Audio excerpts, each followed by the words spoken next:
Hello, hello everyone. I'm Tanya Dalton and this is another episode of Tanya TV. Now, all season long we're talking about planning for success. And one of the things I want to talk to you about is distractions, because distractions are everywhere. And one of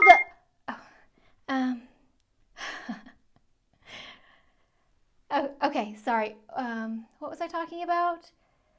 Oh, distractions.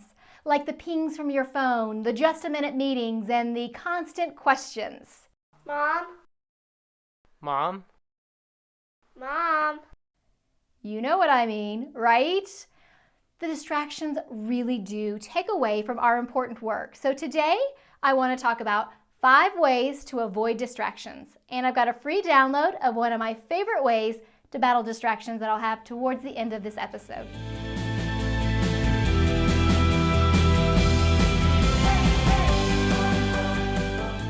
Tip number 1 is to start with a full calendar. Now, I know you might be thinking to yourself, Tanya, normally you tell us not to overschedule our day. And I'm not asking you to overschedule your day.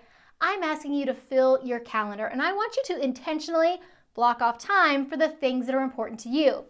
So we want to fill our calendar first before we give somebody else a chance to fill it for us. And that's part of that 10 minutes of planning that I've talked about in the past. Taking the time to really block off your time so you're in charge. Put in your schedule items first, then put in blocks of time for you to work on other items as well. And that will really help you make sure you're spending your time on your priorities. Now, here's a quick little trick that you can do, especially if you have a shared calendar at work where other people have access to your calendar. If you want to block off time, let's say for brainstorming, which is a really important task that you should block off, mark it down as a meeting because nobody questions meetings. Everyone's got meetings all day long. And that way you can feel free to spend the time on the things that you are really wanting to do. After all, it's a meeting with yourself, right? Now, tip number 2 is to batch your insignificant tasks. What? Hold on. I didn't think we were supposed to do our insignificant tasks. Okay. That's one of the top questions I get. Do we do these insignificant tasks? And yes, those tasks still have to be done. But really, insignificant tasks, well, they're basically distractions, right? Things like email, things like replying to phone calls. So if you batch them together, you allow yourself to really focus in on those insignificant tasks for a short period of time and then spend the majority of your day on the important things. And I think that's what makes a really big difference. We're able to get those tasks done, like spending time in our inbox, put it away, and then move on. We don't want to constantly be in our inbox. There's nothing worse than spending the entire day on email.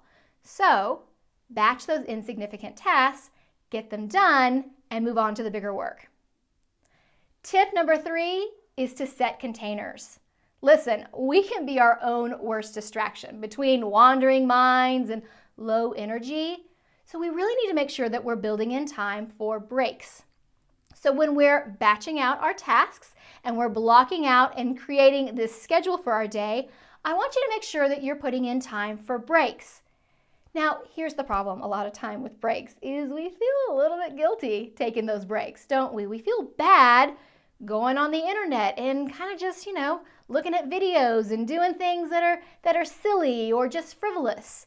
It's okay. Your brain can't work all the time. We need breaks. So one of the things that I think really helps is giving yourself a container. Basically, set a timer. So set a timer for the amount of time you want for your break, let's say 20 minutes, and then you feel free, guilt-free that is, to spend time looking for those cat videos or whatever it is you want to do. The timer goes off, you're back to work. So allow yourself not to be your own biggest distraction. So that way you can get to your deeper, bigger work. And tip number 4 is to use a signal. People are one of the biggest interruptions. They are a huge distraction. They swing by your office. They are there just to drop off a sheet of paper, but they end up staying for 10 or 15 minutes. Or they just want a just-a-minute meeting, or they catch you in the hallway. People tend to be a big distraction.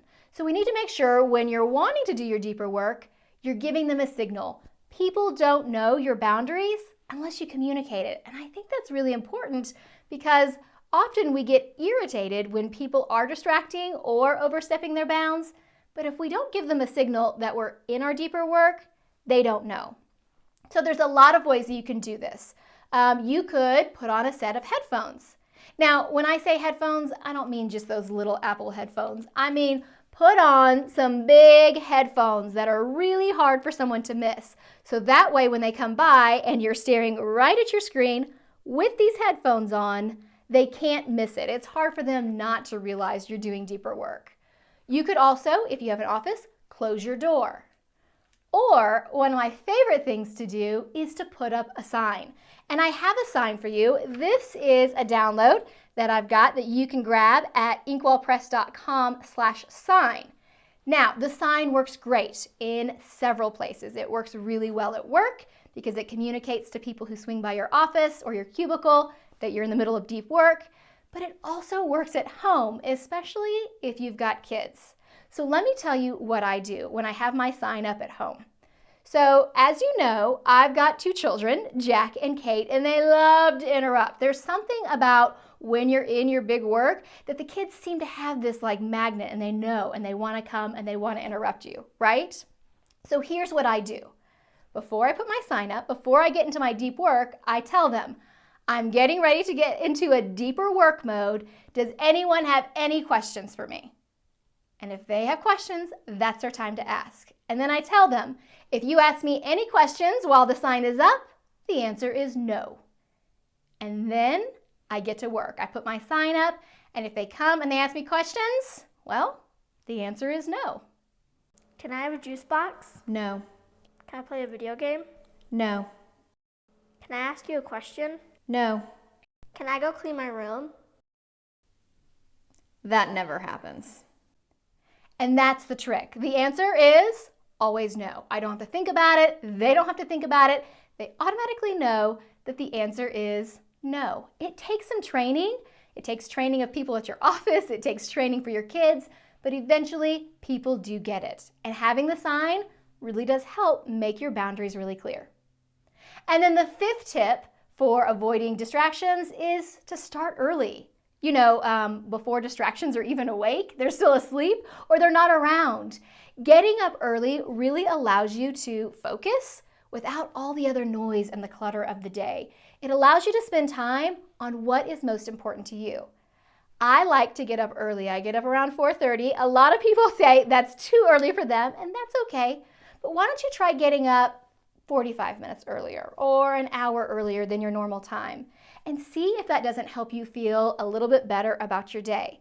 Because what's nice is this, when you spend the very first part of your day focusing on your priorities, it feels like a big win. The whole day feels amazing because you've already gotten some of your big work done.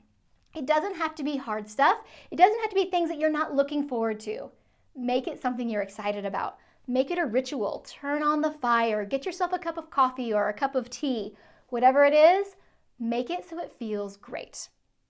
So those are the 5 ways that you can avoid distractions.